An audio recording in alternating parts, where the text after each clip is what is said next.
Bonjour à tous et bienvenue pour cette nouvelle vidéo livresque, où je vais vous parler d'un livre. Alors c'est un peu particulier, parce qu'en fait je ne l'ai pas lu en fait dans le bon ordre, je l'avais acheté comme ça, parce que j'ai trouvé ce titre-là, et en fait je ne sais pas forcément s'il y avait un lien, et en fait en lisant j'ai compris que c'était une saga, qu'il y avait des liens entre les différents tomes, et que c'était pas juste des aventures comme ça. Il s'agit en fait de... Donc j'ai lu La traque dans la peau, le territoire de Bourne, donc d'après Robert Ludlum, donc de Eric Van Lusbader. Donc c'est une édition poche. En fait, c'est donc voilà, j'adore les films de Jason Bourne. Donc La mémoire dans la peau, La mort dans la peau et le deuxième, j'ai oublié, et La vengeance dans la peau. Voilà. Et j'adore cette trilogie avec Matt Damon. Vraiment, c'est des films que j'ai adoré dans le genre thriller, film d'action, enquête, espionnage. C'est vraiment pour moi c'est le summum. Et avec la musique en plus, la musique sont géniales dans ces films. J'ai un petit peu moins aimé le quatrième qu'ils avaient fait avec Jeremy Renner, était complètement passé à côté.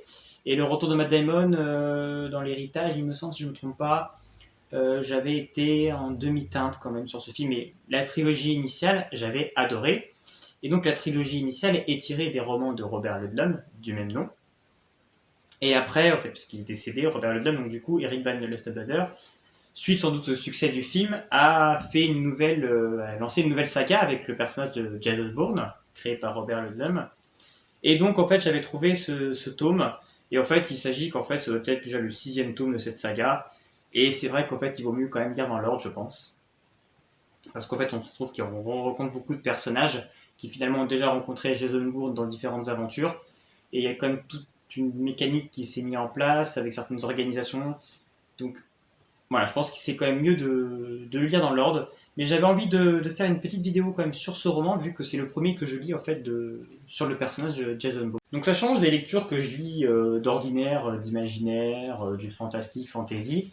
On est voilà sur quelque chose de plus thriller, donc on est vraiment sur un côté aussi enquête, espionnage international. C'est vraiment ça que j'adore. Moi, c'est le policier international où on a les agences FBI, CIA, voilà, qui sont en jeu, le KGB pour la Russie, les organisations terroristes. Voilà, moi c'est ça que j'aime en fait lire, lire du policier pour lire en fait ce qu'on peut dire en fait en fait divers dans le journal. Moi ça ne m'intéresse pas, c'est vraiment ça que j'aime comme lecture et j'ai envie de voir si j'allais retrouver en fait le côté qu'on pouvait avoir dans les films et je retrouve vraiment ce côté bourré d'action, beaucoup de cascades, de courses poursuites. Donc j'ai aimé ça.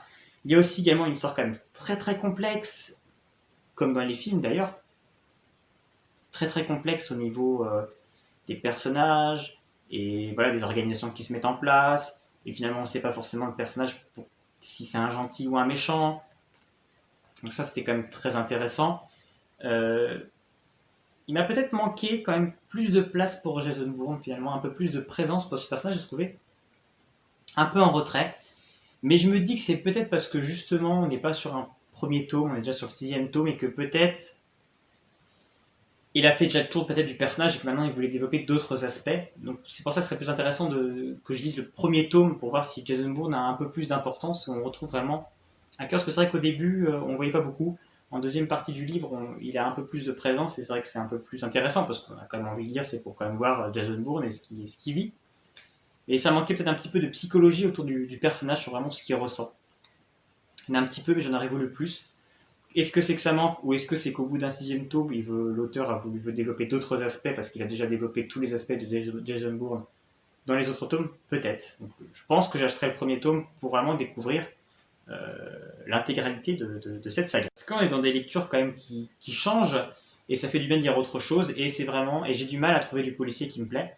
Donc là, je pense que je tiens quelque chose qui me plaît énormément dans ce genre-là. Donc je pense que j'irai au bout de la démarche pour vraiment lire toute cette saga parce que je pense qu'il y a vraiment quelque chose de très construit. Même à la fin, voilà, on a une fin quand même ouverte sur le prochain tome. On a envie de savoir ce qui va se passer. On sent qu'il y a des organisations encore en place qui manipulent quand même Jason Bourne. Donc voilà, tout ça va sans doute se retourner contre eux. On sait que Jason Bourne se sort toujours de toutes les situations. Il a un côté très MacGyver quand même, c'est assez impressionnant. Donc j'ai vraiment passé un très bon moment sur ce roman. Donc si vous aussi vous avez lu soit la saga initiale de Robert Ludlum ou d'autres romans de Robert Ludlum ou inspirés de Robert Ludlum, parce qu'il y a beaucoup de choses. Il faut que je regarde ça de plus près parce qu'il y a vraiment beaucoup à lire sur cet auteur ou ce qu'il a inspiré, parce qu'il y a beaucoup d'auteurs qui ont repris les personnages en fait, créés par Robert Ludlum. Donc, si vous avez également lu donc, cette saga de Eric Van Nusselder sur Jason Bourne, n'hésitez pas non plus à me laisser un petit commentaire. Et puis sinon, on se retrouve bientôt pour une prochaine vidéo. À bientôt!